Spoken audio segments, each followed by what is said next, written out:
President Donald Trump launched a scathing attack on Ukrainian President Volodymyr Zelensky on Wednesday, denouncing him as a dictator without elections. Trump's remarks came after Ukraine was sidelined from the initial peace discussions with Russia, a decision that has left many questioning the leadership in Kyiv.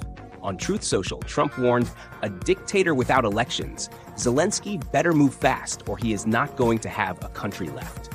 He continued by asserting that his administration is uniquely capable of negotiating an end to the war with Russia, a feat Biden never attempted, and Europe has repeatedly failed to achieve.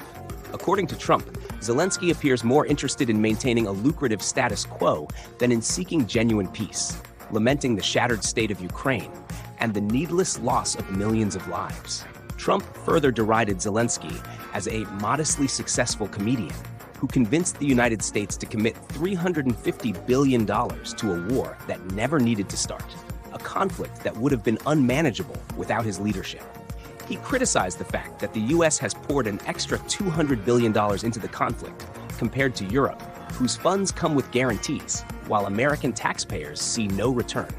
Trump also questioned why President Biden failed to insist on equal contributions, given that the war's stakes are far greater for Europe than for the United States, an island nation separated by a vast ocean. He also highlighted Zelensky's admission that nearly half of the financial aid is unaccounted for, his refusal to hold elections, and his dismal approval ratings, accusing him of manipulating Biden for his own benefit. In response, Zelensky lashed out during a press conference in Kyiv after canceling a trip to Saudi Arabia, where senior U.S. officials had engaged with Russian counterparts to negotiate an end to the three-year conflict. Zelensky dismissed Trump's comments as disinformation, though Vice President JD Vance concurred with the former president's criticism, suggesting that publicly bad-mouthing the administration is not an effective strategy. As Zelensky's first five-year term expired nearly a year ago, the question of renewed elections looms large.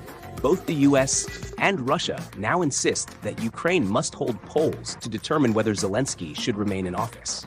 With the Ukrainian constitution barring elections under martial law, and his popularity having dropped nearly 40% since the war began, the future of his presidency is in serious jeopardy.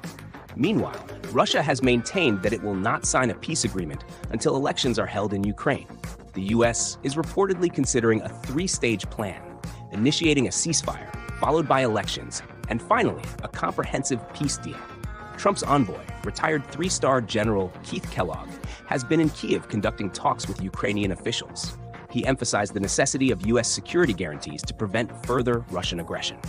A State Department spokeswoman reiterated that President Trump's approach is focused on ending the bloodshed and uniting nations under a durable peace, something no other leader has accomplished. Thank you for watching, and to keep up with breaking news, please hit the subscribe button and enable notifications.